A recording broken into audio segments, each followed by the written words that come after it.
à tous. Entreprendre, un challenge, un risque, une réussite. Vous voulez découvrir de nouvelles idées ou encore de nouveaux projets et des business models innovants, c'est dans My African Startup. Plusieurs jeunes entrepreneurs africains vous exposent leurs projets. Un entrepreneur, 5 minutes pour convaincre, c'est parti.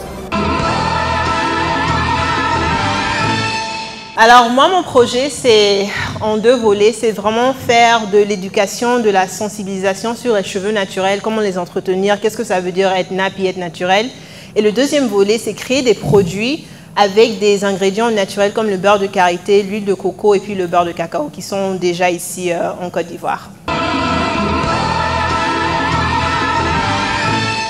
So you're specialized in hair products, right? Yes, hair products, natural, organic hair products. And do you think you'll be the first on the market? Aren't there some traditional types of hair products that are already around?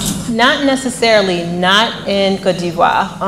There is a high incidence and a high use of perms and weaves and extensions. So people don't really use natural hair care products. They usually go for bigger companies.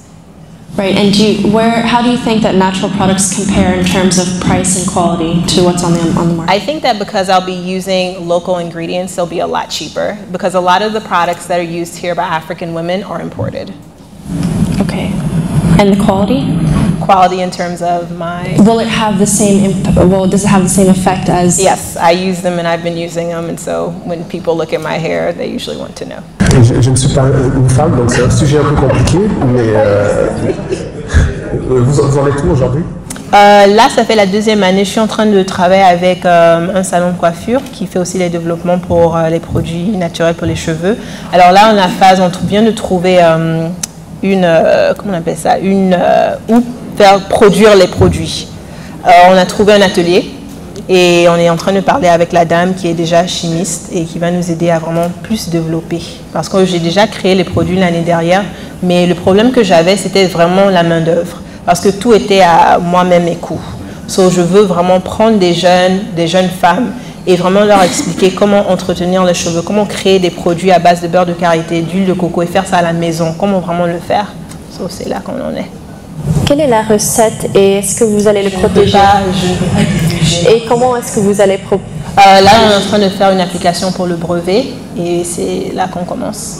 Donc vous croyez que le brevet est assez fort pour protéger votre recette? On va commencer par ça et puis on verra, mais je crois parce que je crois que ça doit être protégé parce que je crois que ça peut vraiment marcher ici. Il y a beaucoup de demandes, c'est un mouvement qui vient de commencer. La raison pour laquelle je pose cette question, c'est que parfois en posant le brevet, vous divulguez les ingrédients clés. Et donc je voulais savoir si peut-être il y avait d'autres manières, par exemple juste en travaillant en secret, oui. que vous allez essayer de protéger votre recette. Oui, mais je ne veux pas en parler encore. Ok, d'accord. Mais est-ce que la recette est prête ou elle n'est pas prête? Elle est prête. Elle était prête l'année dernière. Et comment est-ce que vous pensez mettre ce produit dans les mains des utilisateurs?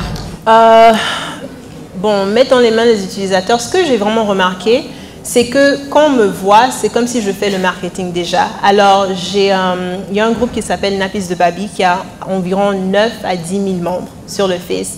Alors, c'est là-bas qu'on fait vraiment la pub et il y a aussi un autre groupe qui s'appelle Tout pour Afro. C'est là-bas que je vends mes produits de cheveux et puis même dans la rue, je prends les numéros des femmes qui m'interpellent.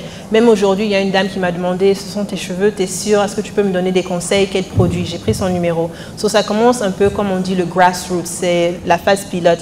Et puis après ça, je prends tous les numéros, les emails et je mets ça dans une base de données pour garder le contact avec les clientes. D'accord, et donc votre équipe en est où? Et est-ce que vous allez élargir pour pouvoir vendre plus? Oui, je voudrais élargir, mais pas cette année parce qu'on est en train de vraiment... Là, quand j'ai commencé, j'étais la seule. J'étais en train de vraiment faire ça dans une cuisine chez moi. C'était vraiment un start-up petit. Là, je suis avec une copine qui a son salon de coiffure. Ça fait 2. On va prendre encore des filles qui vont nous aider. Alors, je crois d'ici 5 ans, c'est pour vraiment élargir, pour être dans les grandes surfaces. Quelle est la taille de votre marché, le marché des femmes qui se coiffent ou qui utilisent des produits que vous... Je ne sais pas encore parce que ça commence à changer. La plupart des femmes ici que j'ai remarqué en Côte d'Ivoire sont pour la plupart défrisées, mais elles veulent revenir au naturel. So, ça, c'est vraiment mon marché. Mais Le truc, c'est qu'elles veulent revenir au naturel, mais elles ne savent pas comment. Ça, c'est le volet éducation et sensibilisation. Merci beaucoup.